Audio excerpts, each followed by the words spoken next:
Countdown for blast off. X minus 5, 4, 3, 2, X minus 1, fire.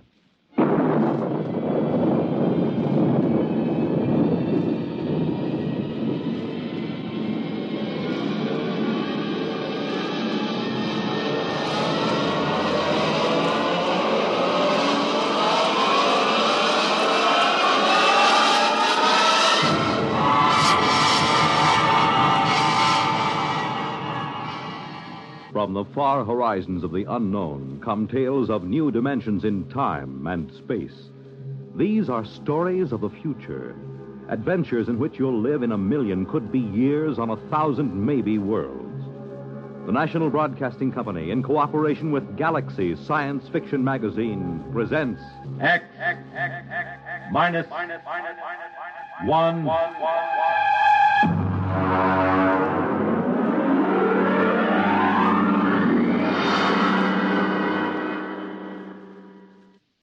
Tonight, the time is the late 1960s. The place, Washington, D.C. The story, Honeymoon in Hell.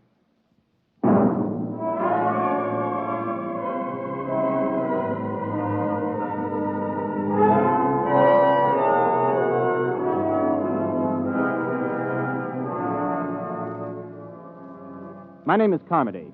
I'm a Grade 1 cybernetics man at Western Alliance headquarters in the Pentagon. Used to be a rocket pilot, but they retired me at 27 after I made the third successful flight to the moon. As a Grade 1 cybernetics operator, I get to work with Junior. Let me tell you about Junior. He was built in 1962, and he's the world's finest electronic brain, with the possible exception of Ivan, the Eastern Alliance brain, which was built on stolen plans and modeled after Junior. There are only 4 men in the country permitted in the same room with Junior because the data we feed him is so secret. One of those 4 is the president of the Western Alliance. The other 3 are myself, Charlie Mazer, and the chief. Ray? Oh, yes, Chief. Have you got Junior running a problem? Well, I just fed him the hourly data for probability of H-bomb war with the Eastern Alliance. He's ready. Hold it. According to the data just received, the probability of a hot war between the Western and the Eastern Alliance is 99.930 in favor of such a war breaking out within the next month. Oh, it doesn't sound good, Chief. Yeah. Well, I'll scramble the data, send it to the Joint Chiefs of Staff. Meanwhile, here's a Priority C civilian problem to run off. Oh, what's this stuff? Well, it seems on September 17th, a statistician in the Birth Record Department of New York City noticed that out of 813 births reported that day, 657 had been girls, and only 156 had been boys. Well, that sounds impossible. Well, that's what this statistician thought. So they phoned some other cities, and the same trend is being shown, not only in other American cities, but in Western Europe. Sunspots, maybe? That's for Junior to figure out. He's the brain here. Okay, I'll feed him. Give me the results on the intercom. I'll be in my office. Right.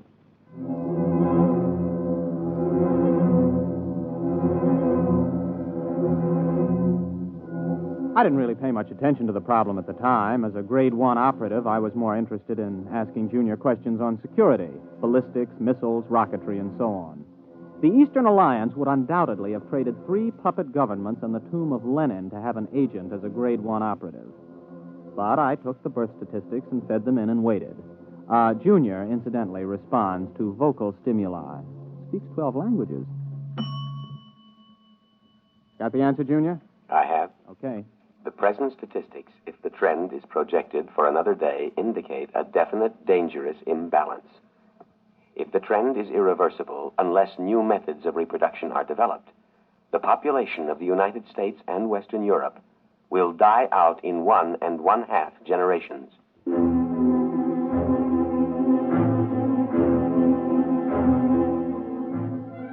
Well, it wasn't long before the newspapers got the story and kicked it around. People in governments really started to worry now. Biologists and laboratories made it their number 1 project. On September 29th, only 41 boys were born in the entire United States. During the month of October, in spite of all the work going on, not a single male child was born anywhere in the world, with the exception of 1 in outer Mongolia and 1 in Alaska. November drew another blank. I was working 18 hours a day, feeding every available scrap of data to Junior. Data insufficient for answer to your question. Well, here's the latest. A new analysis of chromosome structure indicates the presence of an additional electron in the orbit of the Y atoms for carbon chain X. Now try again. The question is, what is causing the lack of male birth? Anything new, Ray? No, not yet. Hold it. Data insufficient. Well, that's it.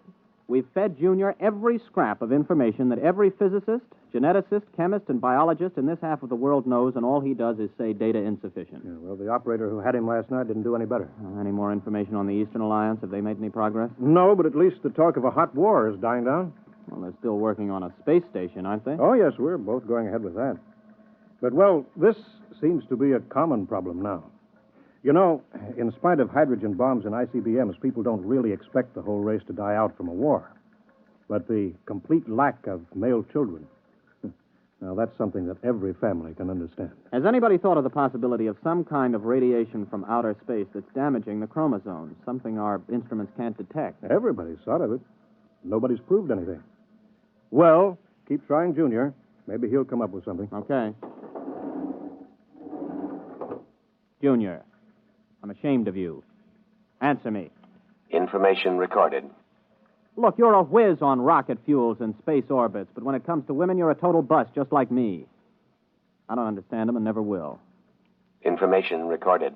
Now, you've convinced us that if we use the H-bombs in total war, both sides will lose, and we know that your counterpart at Moscow University has given the same information to the Eastern Alliance. That you can figure out. But women, you can't have genetics without women, right? No. Well, you know that much. What about that blonde at the party last night, huh? What about her? The question is inadequately worded. Please clarify. Should I see her again? No. What? You haven't even got any data on her. Why shouldn't I see her again? Answer, please. Because tomorrow you are going to be married.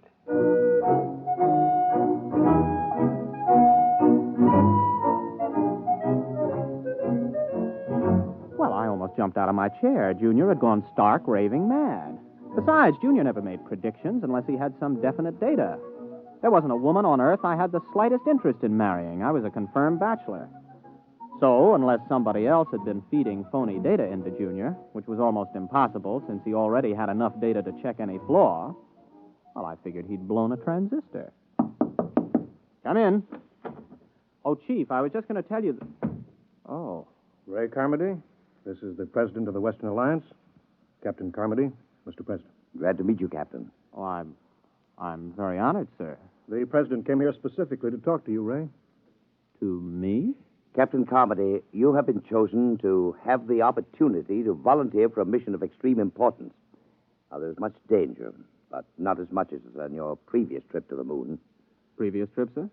Then this involves another? The flight to the moon, Captain, will be the least important part of your mission.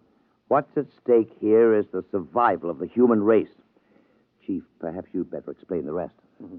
Well, you know the problem, Ray. Last night when Mitchell was on, we fed Junior some new data, and we asked some new questions. For example, we asked if the lack of male birth could be due to some extraterrestrial enemies of man. Well, Martians? Possibly. We established that it's possible that Martians have landed somewhere on Earth and set up radiation that causes all children to be females. Junior said it was possible? Definitely. So we asked him the next question. How could we correct such a situation? Mm-hmm. What'd he say? Junior suggested that a married couple spend a honeymoon on the moon and see if circumstances are different. Oh, I see. You want me to pilot them there? Well, not exactly, Captain. Oh, good grief. You mean you want me to... Well, Junior wasn't crazy after all. You asked Junior? He said I was getting married, but... Well, how'd he know it was me they'd pick? He was asked the qualifications for the bridegroom. He recommended a rocket pilot who had already made the trip successfully. Well, there are 4 other pilots who've made that trip. You're the only single one. And since the woman must be a qualified pilot also, and none of the wives are pilots, well... I assume I'm going to be married before we leave. Well, naturally. Oh. And, just how long do we stay on the moon? Until a child is conceived. Brother. Well, Captain, do you volunteer? I suppose so. Well, wait a minute. Who's the other pilot? I mean, the girl. She was flown in by fast rocket an hour ago and is waiting in Chief Reba's office. Shall we go?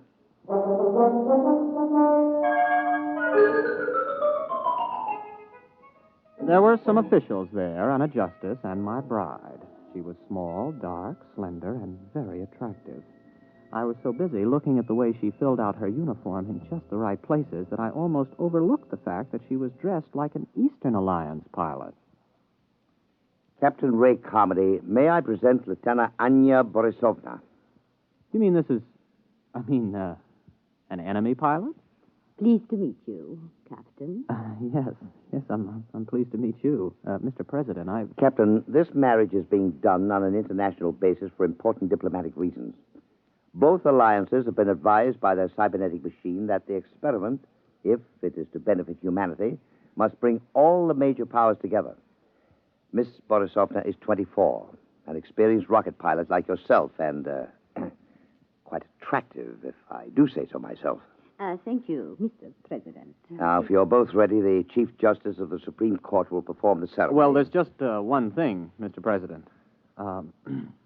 Miss Borisovna, would you marry me? Yes.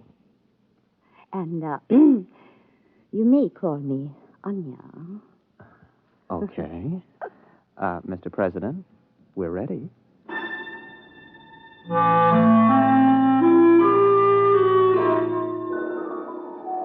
I didn't even get a chance to kiss the bride. We were rushed over to the labs for a pre-flight physical. Then the chief took me aside for a private pre-flight briefing.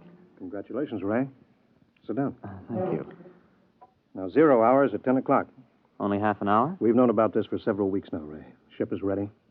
We've already fired 11 supply rockets and observed that they landed on the moon near where you're supposed to put down. One of them contains a heat-proof, airtight, collapsible shelter where you'll live. Uh-huh. Oh, what's the ship like? R-26, much better than the R-24 that you flew there. Last time, Ray, you took 4.5 Gs for 7 minutes. This time you'll get by with 3 Gs and have 12 minutes to accelerate to Brenchless. Now, you'll have enough fuel for the trip there. One of the supply rockets has your return fuel. Oh, yes. We put in a case of scotch and a case of vodka, just as an icebreaker. Before we go, Chief, what would you have done if I'd turned this job down? The cybernetics machine predicted that you wouldn't. Besides, we could have had 100 volunteers an hour after seeing Anya Borisovna. That gal is moonbait. Careful. You're speaking of my wife.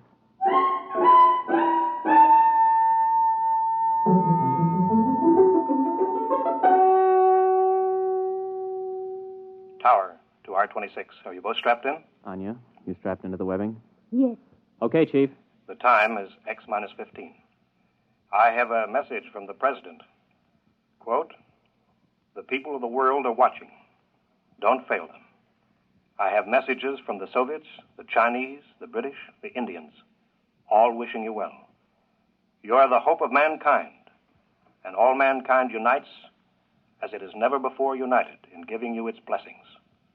We await your return anxiously." Unquote. X-5.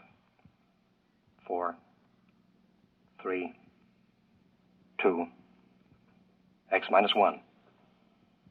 Blast off.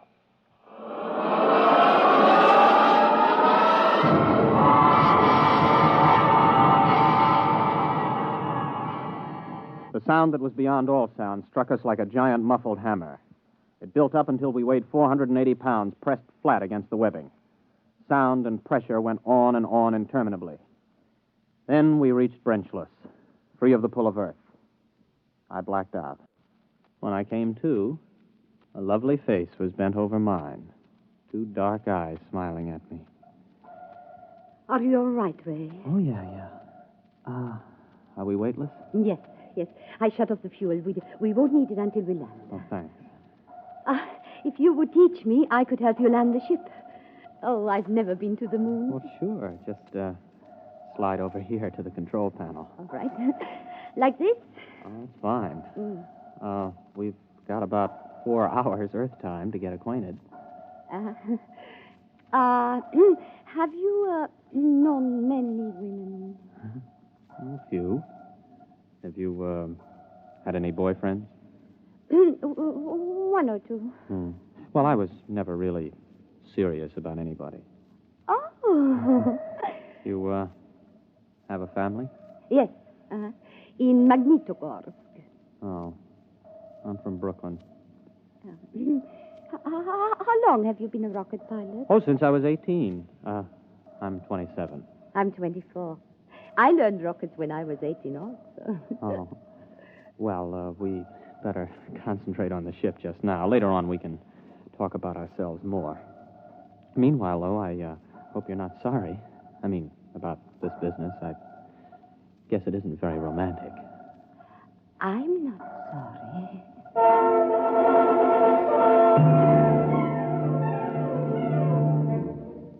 We made a good landing. It didn't knock either of us unconscious. Then we got into our spacesuits and got out of the rocket. Some of the supply rockets were lying within a quarter mile. There were 6 eastern rockets and 3 westerns. About 800 yards away, though, there was a big supply rocket we couldn't identify. It looked different from the others, and neither of us could identify it as an eastern or western design we were familiar with. I pointed to it, and we headed there. You recognize that supply rocket? No, I was not briefed on anybody's standard still in the shape. Well, it must be something the chiefs of staff sent up as a surprise for us. I figured about 50 feet long, but you can't see the rocket tubes. It might be a payload from a stepped rocket assembly. Uh-huh. Well, there's a door on the side, anyway, you see? The top of that ramp. Oh, yes. Maybe we ought to observe it a while before we go in. Oh, nonsense. Come on. Ray! Yes? Ray, I'm frightened. There's something wrong with this. Only one way to find out, Anya. Let's go. Well, there's some kind of lock on this door. Let's see if it opens. Well, that was easy. It's lighted inside. Mm-hmm. Come on. Maybe they sent us a surprise cottage for the honeymoon. Special delivery to the moon. This doesn't look like anything designed for humans to live in. Ray! The door's closed behind us. Try the lock. No, it's no use. Here, let me try. Ooh, holy smoke, I can't get it open. Do you have a gun? No, I have no weapons. They would be useless anyway. Ray. Oh, look. Good grief. They look like blobs of flesh with arms and legs. About 3 feet tall. Don't make any sudden moves. That's some kind of weapon he's carrying. Precisely, Captain Carmody. Who are you? How do you know my name? My people and I are inhabitants of another galaxy. Extraterrestrials? Precisely. As for how we know your name and your language, we have been studying you since you first achieved space travel. We have intercepted your radio communications, for example. Have you been responsible for the lack of male birth? We have been beaming an ultrasonic wave toward your planet. What are you planning to do? For the moment, we will keep you aboard our ship and study you. You may remove your helmets, incidentally. We have provided an oxygen atmosphere. Can we risk it? Well, if he wants to kill us, there are easier ways. Here, help me get it off.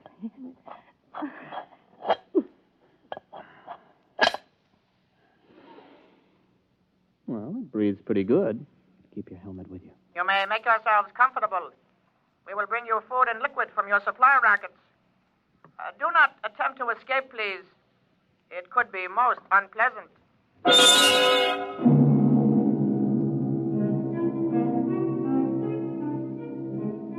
The next few days were like a nightmare. The blobs left us to ourselves except to feed us. Of course, it had its funny side, too. The creatures knew we needed liquid, but they couldn't distinguish between water and whiskey. For the first 2 days, we had nothing but whiskey to drink. For obvious reasons, I don't remember much about it, but we did begin to sing to each other. We also got to know and like each other. I got to learn some Eastern songs. On the 3rd day, the jugs were water jugs, and we sobered up. Oh, what a hangover. You were singing magnificently. Oh, well, you weren't so bad yourself. How long was I asleep? About 8 hours. Ray, while you were passed out, I discovered how we can escape. What? I've been studying the blobs. They seem to have a 5-hour sleep period when there is no sound in a ship. I've tried banging on the wall with my helmet during that period, but apparently they're almost completely unconscious during others. Mm-hmm. 5 hours sleep. That means a planet with approximately a 20-hour rotation. The Joint Chiefs will want to know that if we get back. And more important, we're much stronger physically than they are. I can actually bend the metal of the door lock. Well, now, what are we waiting for? Let's put on our helmets and get out of here. Are they in the sleep period? Yes, for about 3 hours. Ray, do you think we can risk it? We don't have much choice. I'll go ahead. If we get out of this ship, you run for our rocket and start to refuel. I'll keep an eye on the blobs. All right, but Ray, please be careful. Don't worry. Before you put on your space helmet, Yes? you realize I've never even kissed the bride? Yes. Oh, Ray. Good luck, Mrs. Carmody.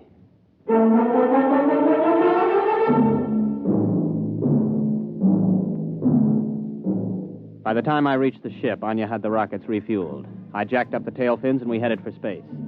When I checked our screen to see if the blobs were after us, we detected their ship heading toward the outer galaxies away from Earth. The rest was easy. In less than 24 hours, I was in the office of the President of the Western Alliance making a full report. The Eastern Ambassador was there, along with the Chief.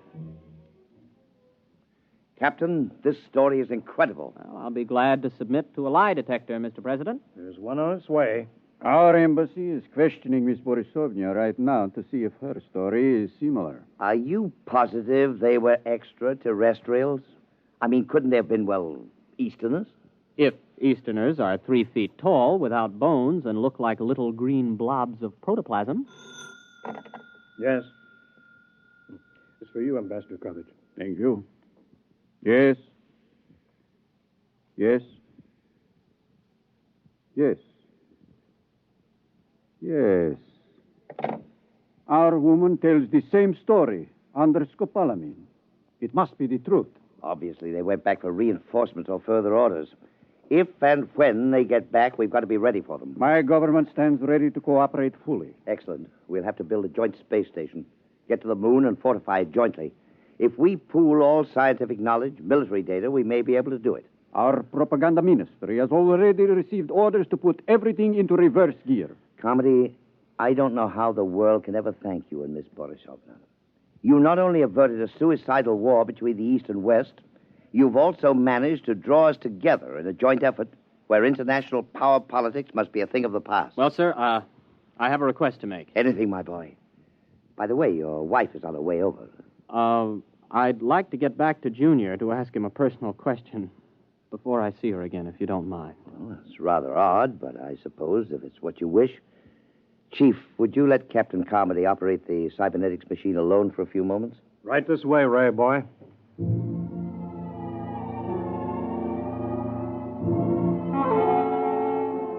I waited until I was alone with the big cybernetics machine. One green dial glowed malevolently as if the instrument was aware of my presence. I opened the input channel and spoke. Hello, Junior. This is your old friend Ray. Give an appropriate answer. Hello, Ray. Now then, you remember Miss Borisovna, the girl who was selected for me to marry. Item 1, she's going to rejoin me in a short while. Item 2, I've fallen in love with her. Item 3, before we actually live together as man and wife, I want to know something. Question. Does she love me? Yes. Oh, that's my boy. Now then, just one more item before I say so long and take a honeymoon.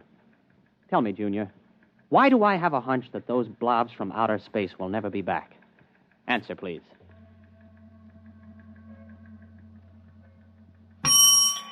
Because what you call a hunch comes from your own unconscious mind. Your unconscious mind knows that the extraterrestrials do not, and never did, exist. What? Do you wish the answer repeated? I wish you to tell me why I saw them, why Anya saw them. Neither of you saw them. Amplify that answer, Junior, or I'll smash every tube in your memory bank. Since I am an AC-7 cybernetics machine, I have no circuit reactor for threats of destruction of my tubes. The answer to your question is as follows. The memory of extraterrestrials is due to post-hypnotic suggestion. You mean I was hypnotized to find those blobs on the moon? Correct. And just who hypnotized me?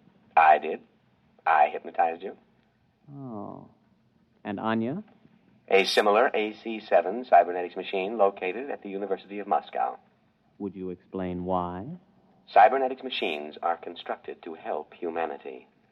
A major war, the disastrous results of which I could accurately calculate, was inevitable unless forestalled. Calculations showed that the best way to avert that war was the creation of a common mythical enemy. Therefore, I created a situation which led to your mission to the moon. Well, wait a minute. You created the situation. Yes. Well, tell me how you did it. How did you prevent male babies from being conceived? A special modification of radio carrier wave for station JVT here in Washington, D.C., the only 24-hour-a-day radio station in the United States. The modification is not detectable by any instrument known to man at present. Well, how could you do that? You can't leave here. 1 year ago, you yourself fed me a problem. The design of a new cathode tube for radio station JVT. I modified the tube to send out a wave that would prevent male children from being conceived. So all we have to do is eliminate that tube. It will not be necessary. The tube was designed to burn out exactly 15 minutes ago. And the same thing happened in the Eastern Alliance? Precisely. 2 properly constructed machines will always arrive at the same answer to the same problem. Oh, Junior, I gotta hand it to you. But why let me in on it? It is to the interests of humanity to know the truth. It is to your own interests. And you will tell no one because of the type of individual you are. Mankind will work together now to reach the stars. One last question, Junior. If Anya and I were just hypnotized to think all of that was happening up on the moon, what really did happen up there? I waited a while, but Junior was silent. It's the first time he ever pulled anything like that. However, I'll swear that I saw that green eye of his wink at me.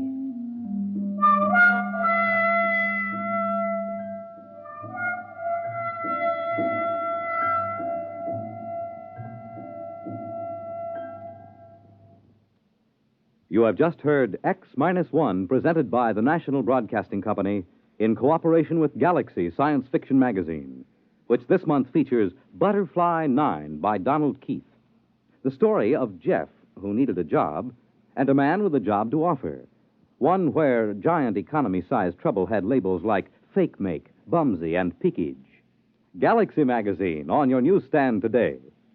Tonight, by transcription, X-1 has brought you Honeymoon in Hell, a story from the pages of Galaxy written by Frederick Brown and adapted for radio by George Lefferts. Featured in the cast were William Redfield, Vilma Curer, Wendell Holmes, Charles Penman, Leon Janney, Roger DeKoven, and Jack Grimes. Your announcer, Fred Collins. X-1 was directed by Daniel Sutter and is an NBC Radio Network production.